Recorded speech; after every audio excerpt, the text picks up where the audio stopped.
Welcome to BODS Mayhem Hour, your source for all hard rock, heavy metal, new metal, alternative, punk, horror punk, hardcore, rock, and all local bands, with your host, John the Bod, a.k.a. the Bodfather. Hey, this is Scotty Lewis with Carnifex, and you're listening to BODS Mayhem Hour. The views and opinions of the guests do not necessarily reflect the views and opinions of BODS Mayhem Radio Network, its staff, affiliates, or sponsors. Parental discretion is advised. Welcome to BODS Mayhem Radio Network.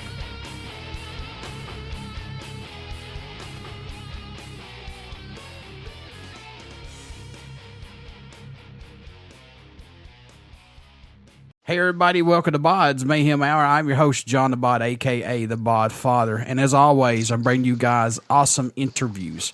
Today, it's an honor and a huge privilege to have Mr. Scott Ian Lewis. He's the vocalist of Carnifex, San Diego, California-based metal outfit Carnifex will release their 7th studio album, World War X, August 2nd, via Nuclear Blast. Carnifex also releases their first single, No Light Shall Save Us, featuring Arch Enemy's vocalist Alissa White-Gluz. So that's an awesome video. So check that out as well. The band has also released a music video for this as well, like I just stated, and it was directed by Scott Hansen, who's worked with Possessed, Motionless in White, D-Side, and I know I say that wrong every time, Prong. And folks, also get out and check out Scott's graphic novel, Death Dreamer. So yeah, check that out too. How's it going, man? It's going great. How you doing? Doing awesome. Glad to have you on the show and talk about World War X, the 7th studio album. Man, I mean, 7 albums, that's a feat of its own in the day and age that we're in right now, wouldn't you say? Yeah, it totally is. And I kind of trip out on it sometimes to think that, we're at the point, I think we have 70 songs now or something like that. Because we have 3 EPs out too that have 5 songs on them each, so it's like, maybe it's 80 songs out now. So yeah, sometimes I kind of wonder how we ended up here. And the set list has got to be insane trying to figure out what you want to play for each show. Maybe not quite as much. I think sometimes as an artist, you can, kind of get tired of some of your own works. Sure. and more excited for others. So I think, we go through phases as a band where we're less excited about playing stuff from a certain record than we are. I think right now we've been really excited to play a lot of stuff from our more recent albums lately. And the fans have been happy to hear it too. How's it been working with Nuclear Blast so far for you guys? It's been amazing. Honestly, it's been a really great partnership. And in fact, right before we did this album, we re-signed with them, extended our deal for 3 more records, and they really came to the table with an amazing deal for us, and it was awesome to know that they were really supporting us going into a really ambitious album for us. We told them our vision and what we wanted to do, and started working with guests and what we wanted to do with the music videos and everything, and they really supported that, which was awesome. And it's cool you got a backing label like that that's down to earth and just will let you do your thing, and they'll back you for that. That's awesome. Yeah, they really let us off the leash, man. They didn't. What was awesome is, usually when a label goes, "Hey, yeah, we believe in you," then that's when they turn into the helicopter parent. Send us all your pre-production. Right? We signed that new deal, and then they didn't ask for anything. I was just hey, we need the money, and they just go, "Okay, here you go." They wired all of it. Oh, sweet. And then they just let us off the leash. It was awesome. Never let us off the leash again. Well, it was great though, because, we had an ambitious vision for this album, and it's one of those things where I think it's, if we had executed it poorly, it would have seemed very trite. Right. But I think because we were able to take the time that we needed, and, working with people like Scott Hansen and working, with Alissa, we were able to take the time and have the funding, quite honestly, to be able to do these big, ambitious projects, which was really awesome. How long did it take to record the new album, World War X? How long did it take to do all this, Scott? We spent 44 days just on guitars, which is a real long time, admittedly. But here's the thing, it's like Jordan and Jason, those guys are really out there as far as where their musicianship is as guitarists. Jason's basically a savant. He's like a psycho in real life, but you put a guitar in his hand and he like knows the encyclopedia of guitar front to back, And so with them, I think it was really awesome to be able to take that time to be able to dive into some really awesome guitar playing on the record. Have you heard the album? Yes, I've heard some of it, and I'm going to say this right now, and people will think I'm crazy when I say this, but it's like the guitars, they talk to each other. It's like one knows what the other one is doing and getting ready to do, and the other one's getting ready to take off to where that left off at, if that makes sense. Yeah, no, and that's a lot of that stuff is, we're in this really interesting tuning where it's drop F, so it's extremely low. But what's wild about it is because, Jordan is where he's at. He's doing so much across the fretboard that not only does it not really sound like it's an extremely low-tuned guitar, but it actually sets up a lot of challenges for recording. But to be able to capture the audio in that broad range is really difficult for an audio engineer. So that's why Jason and Jordan really worked so long on not just getting the riffs to where they need to be, but also capturing them in a way where you can have this wild that goes across the whole spectrum. And I think you probably agree, it's the production wise, it's the best sounding guitars we've ever had. It's because it took that time. What's impressed or excited you the most about making the new album, World War X? I mean, if anything sticks out for you, possibly. I think what excited me the most is that it was like the first record that was completely on our terms. And what I mean by that is, there was no one else in the vehicle with us. Like, it was just the band members, and the people that we choose to bring in. So, Jason, Mick, Blake, our cover artist. So it was really awesome to just have absolute agency over the album, which, in reality, we haven't always had that. So it was cool to just be able to have complete freedom. And part of that freedom was time. We made the decision to take 3 years between records, which is longer than we've ever taken. But really, for a band like us, it's a lot longer than most bands take. But that time really is reflected in the quality of the album. Yeah, and it gives you a break, man. I mean, you put out album after album after album. I mean, I know bands like to do that and stay with it, but sometimes you just need that recharge. Yeah, and as a band that had to do that early on, 2006, 7, 8, we put out music each year. And a lot of what drives that, it's not the artist at all. It's the managers and the agents. They always want you to have a new product to have out on the road. So that was one of the things that we really wanted to break away from, was that sort of cycle that's kind of just perpetuated by money, really, and not perpetuated by how can we create the best album, And to make the best album, you got to get off the road, because performing live and putting on a performance is a lot different than writing music. It's a whole different set of muscles, or at least for us it is, as a band. For us, it's very different. So we needed that time to be off. No Light Shall Save Us was the first single from you guys. Was it hard, Scott, to choose between the current set of songs on the album? Which one would be the first single? And plus, let alone a video for you guys. It wasn't hard, because this song was really, it was really planned from the beginning. We started talking to Alissa in, I'm trying to think, it's probably September or October, early October. And, it was really our intention to write a really big theatrical song and to write it collaboratively with a guest.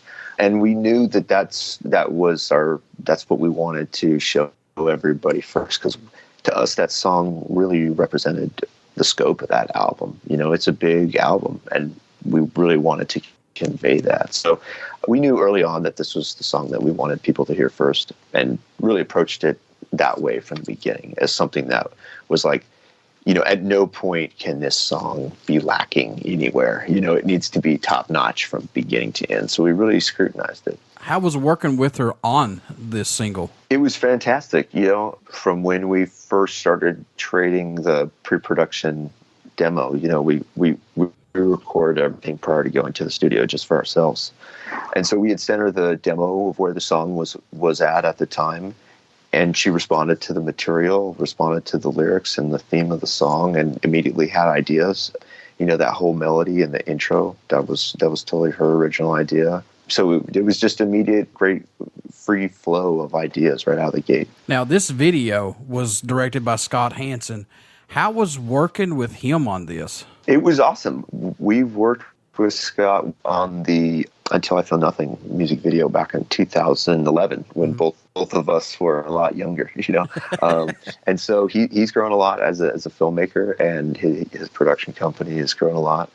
And, same with the band. So it was really awesome to come back around and be able to work with each other again, and having both, we got a bigger budget now and he's got some better gear now. And so it was cool to just be able to meet back up with someone that has been doing their own art just as long as we have, and to be able to work together again and see how both of us have really grown and collaborate on something that I think really was, it was it was a real ambitious video shoot. It was out there on location in the middle of the desert where they shot Return of the Jedi.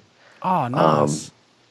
It was a very challenging shoot with a lot of obstacles, and it was very expensive, but it was all something that we were real passionate about. And so to be able to get, I think it was like 24 people all in out there, so to have that, everybody working together to pull that off, and then to see the response we've gotten from it, it was just been a real satisfying project. Yeah, and even if you haven't worked with him, say like 10, 15 years, it's good to go back and work with a familiar face who knows almost pretty much what you guys are looking for in a video. Yeah, and we had been collaborating on this shoot for months, because as I said earlier, we had known early on that this was a song we wanted to lead off with. And when we started having just this great working relationship with Alissa and her team, that we just said, hey, let's make this thing the music video. I know it's going to be a challenge here in Montreal, but let's make it happen. And she was down to put in the work, and so it was a real team effort, but it happened. Yeah. Any songs standing out more to you than any right now, Scott, on this album? I know you're close to these. I know this must change every time you listen to it, but do you have any that stick out possibly? Yeah, I am proud of the record as a whole, because I think it's really has a continuity in tone and theme across the whole album, but at the same time, there's a lot of songs that sound very different. So, for me, it's less that I'm proud of a single song, and more proud of what we were able to accomplish across all the songs, and each one individually. But yeah, it's like, man, there was a point there when we had, there's a couple of really, big songs on the record, like 5-minute songs. And there was a point there when we had like 3 of them all sort of half written. So like 15 minutes of music, kind of just this big mess. And I was thinking there, man, like, oh God, like we're breaking our rule of no long songs. Like, are we doing the right thing? But they really came together in the end in a special way. So yeah, it's like, I'm proud of the effort as a whole. Now, correct me if I'm wrong here. World War X was produced by yourself and Jason Sukoff, who's worked with Death Angel, Chelsea Grin, and Job for a Cowboy. Do you like having partial control of when you're recording albums and doing this? Or let's talk about that a little bit, because I know everybody's different when they go into the recording phase. Yeah, and the thing is, with Jason, we've worked together a couple times before now, so it's a real collaborative process, like right out of the start. Nobody's better than, it's like an equal voice thing. So, for us, it doesn't necessarily feel like working with a producer. We give up a control or a say or anything like that. If we don't like something, we just say no, and that's that. But it's really not even that kind of environment. It's just, everybody's just, it's like almost like an improv environment. It's like the and then, everybody's like, this idea, oh yeah, and this idea, so really it's more like that, And then? Yeah, exactly.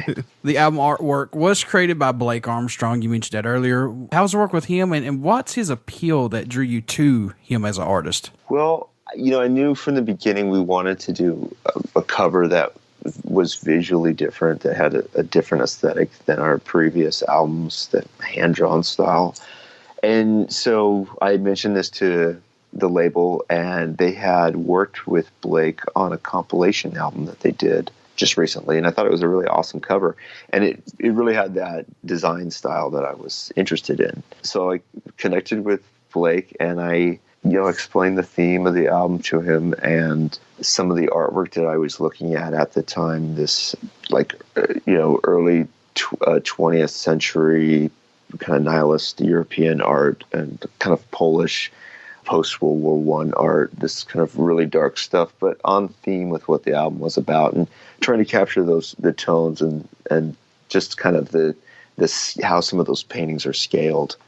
And so I sent all that stuff to Blake, and then kind of sent him some of the iconography that we wanted to include from the band. And then from there, we just started crafting out a cover. Just he would send a sketch, and it was really that and then environment where, he would say, oh, you had this idea for this, but, then I added this thing back up here. And the big lava swirl there in the center, that was totally his idea. So it was just cool just to say, hey, I have some ideas. And then he added his on, and we got a great cover out of it. I know you guys took your break a little bit, but do you see this band still musically growing from the last album, or has it just been more of a personal growth for all of you guys, Scott? Well, I think they're tied together. Everyone in the band we're just self-taught musicians. No one, went to the school of any music anywhere. We're just a bunch of self-taught kids. And, Sean didn't even pick up the drumsticks till he was 19, and we started Carnifex when he was 23. Oh, wow. So, you know what I mean? So it's like, yeah. He's been playing drums longer in the band than out of the band. And I think that goes for all of us, with the exception of maybe Jordan, just because he did start playing pretty early. But, for us, it's like, each album is us just getting better. It's just us spending more time at the desk working and just refining the craft. What can fans expect at a show from the mighty Carnifex who have not saw you guys live as of yet? What are they going to get when they come see you? Well, we're always trying to bring out the biggest show we can, and we're really trying to make it a theatrical performance. These songs, there's a lot of emotion in them. There's a lot of powerful feelings in these songs. And for us, it's not about just getting up there and sort of, mumbling through them. It's like we really want to emote these songs in a theatrical way that's just bigger than ourselves. Mm-hmm. So we're always trying to bring that big show out, and we are going to do it on Summer Slaughter. I think it's a great lineup. And I think if you're looking for the heavy lineup, it's kind of the only game in town. So hopefully all the metalheads will come out. Yeah, once again, folks, that's the Summer Slaughter tour. He broke up on that, so I'll throw it in there for him. Kudos. Wow. What made you want to become a musician? What was that spark for you, man? That's a challenging question, because I don't know that it was a conscious decision to be a professional musician. I don't know that, obviously now I can see that that's where I've arrived at. But when the band was starting, or prior to that, I was in a number of bands prior to Carnifex. I never thought that. I never thought I'm going to be in a band for a living. It was more just, it was something that was just really personally passionate about. I have a theater. I came from theater initially, like all through grade school, and then high school. I was always in drama class and theater. So I think being around groups of people that were teaming up and creating something was something I was really familiar with. And when I got into bands was up in high school, when I was socially feeling really rejected. So it was kind of that safe place for me, that school sucked and all those kids sucked. But when I went to band practice, those were my homies. I know it. I know how you feel. So I just kept doing that. And when Carnifex started, it really wasn't any different. I had a job. I was driving trucks. I thought I had a career. I wasn't thinking, I'm going to jam with, my car buddy's roommate, Sean, and we're going to start Carnifex. It was the last thought I had. I was just, hey, yeah, let's make some music. So it wasn't really something that was ever planned. We just, arrived here. Is there a country that stands out or shocks you that Carnifex gets support from, or your music even gets played in, possibly? Is there one that stands out for you? Not so much I guess the shock has worn off, but I mean, it sure is amazing to be able to go to places like South Africa or Malaysia or Russia, and people are singing the lyrics and have like a bootleg shirt, which is awesome.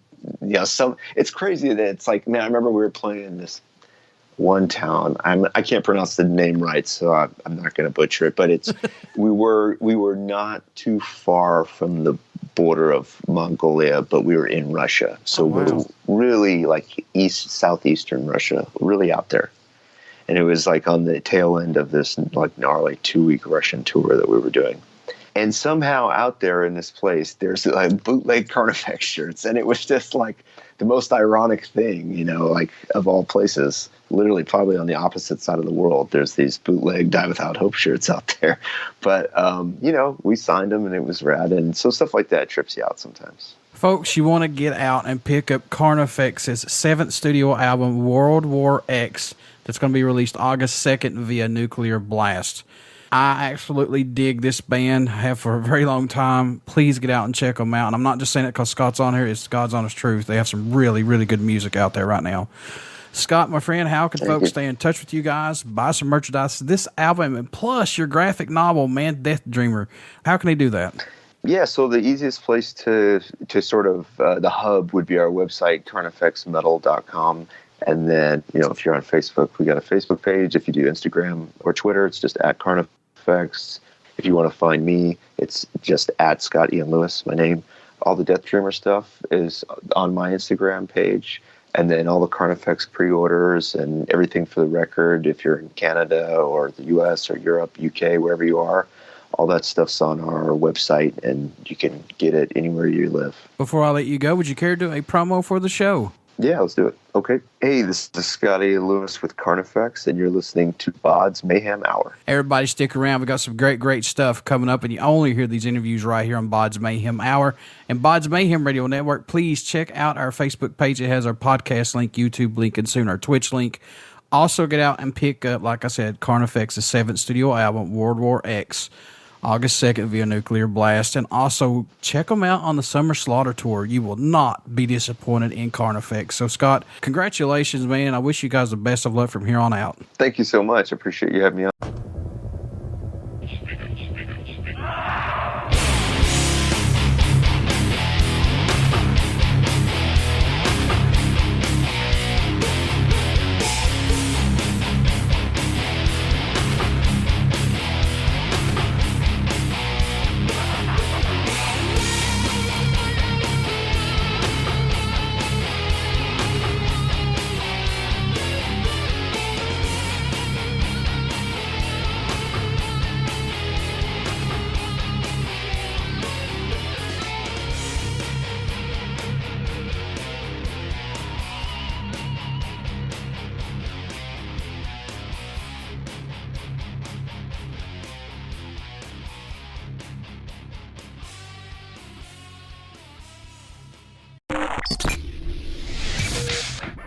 You're listening to BODS Mayhem Hour.